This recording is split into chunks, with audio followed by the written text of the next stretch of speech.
So, good afternoon. I'm Clara Carter, and I'm the president and CEO of MCCSN and Women in Tourism and Hospitality. And I'm really excited that we have now extended our early bird registration to July the 29th so that you can join us at a cannot miss conference. Now, this is, again, we're going to hold this conference here in San Diego, America's finest city. With that being said, allow me to introduce you to one of our keynote presenters at this year's conference, Tyronne Stoudemire, Global DEI Thought Leader, Vice President, Global Diversity, Equity, and Inclusion for Hyatt Corporation. And he's also the chairman of the board for the Black Ensemble Theater. So welcome, Tyrone.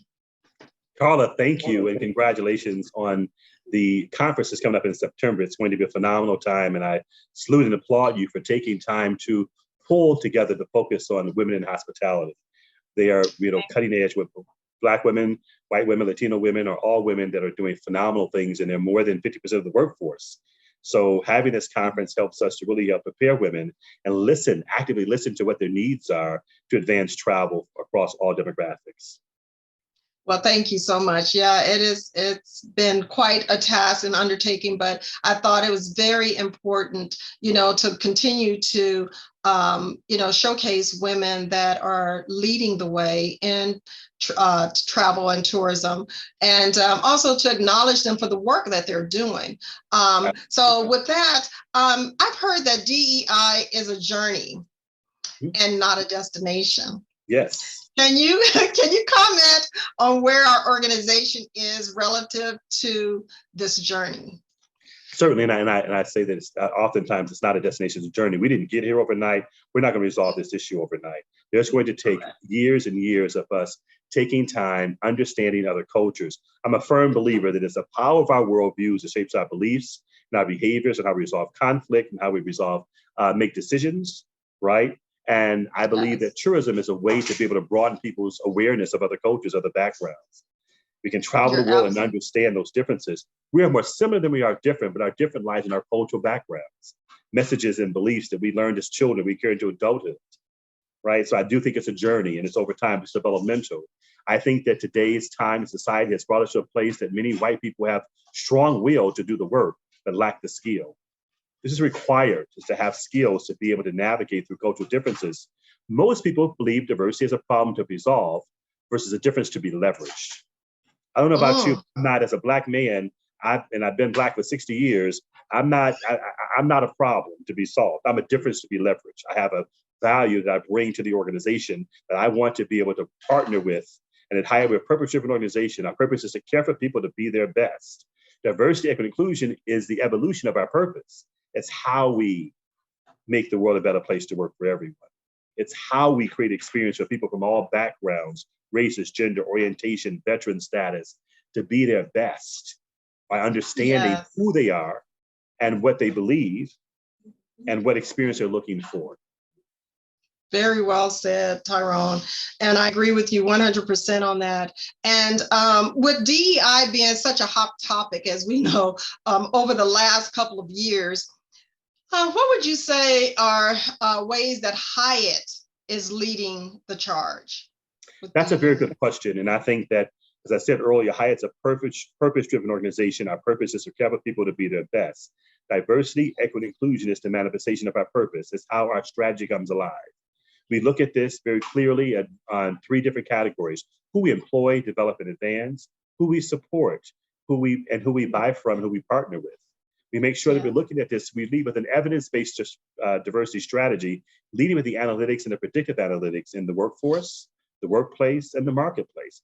It is my goal to keep it very simple, that people can understand it, they can get their arms around it, and they can take action. We believe that empathy plus action equals care. If you care enough about people, you're empathetic enough about people, you'll take action, you'll do something. Going back to the journey, we learn over time, we advance over time. The more we know, the more likely we are to do good for all. I think the shift for most organizations, we're moving from equality to equity. Everybody says equality, give everybody the same thing. We're at a point in time we have to meet people where they are and be more equitable in what we do. For example, Black people are more than 400 years behind any other culture. Blacks were kidnapped, hoodwinked, and brought to this country. I had a leader to talk to me the other day and asked me, I just don't understand why the deficit. I don't get it. I said, imagine playing a game of Monopoly. And imagine for 450 rounds, as we went around the board, you collected $200 and I collected zero. And as you were collecting $200, you bought property. You bought railroads, you bought utilities, you bought homes and burned them to hotels. And the very first time I got my first $200 and I went past go, I landed on Boardwalk. And because I couldn't pay you, I went to jail. I then pulled the chance card, rolled a double, pulled the chance card, and it said, take a ride on the Reading Railroad, do not pass go, do not collect the $2 and go back to jail. Again, this is an equity issue and not an equality issue. When people say that Blacks and whites and Latinos and Asians and gays and straights and women have to pull themselves by their bootstraps, that's an old legend that was said. But what about people who don't have any shoes? What about those who have moccasins? What boots are they pulling up? Right? So until we can level the playing field and look at what we're doing and being more empathetic towards others, will we not solve this issue of diversity, equity, and inclusion? Awesome. Very well said. In closing, Tyrone, can you give us like 3 top points of why people would want to even come to this conference? Well, to hear you, of course, hear your dynamic keynote presentation, but what will they walk away with, Tyrone? You know, Carla, first and foremost, coming to support you as a woman, as a leader in the conference industry who cares about women in travel and tourism and hospitality, first and foremost, where women can gather and come together and network and share stories and become bridges for others to cross, for those to hear stories, to be able to learn where the pitfalls, where the barriers, how can we help one another? This is what this conference does. It brings us together collectively to honor, respect, and celebrate and learn and grow together. We'll be doing a lot of testing and learning in the conference. We'll be building relationships. We'll be sharing resources. We'll be giving best practices. If you want to be able to advance your work in diversity, equity, and inclusion, and women in tourism and hospitality, you want to be in San Diego on September the 8th through the 9th in San Diego. This is a place you want to be. This is just for the top, best, brightest folks that want to do good, that want to advance tourism for all people, led by women. You better show up on September the 8th through 9th in San Diego, California. Be there or be square, like the young folks say. Very well said. So you've heard it from Tyrone.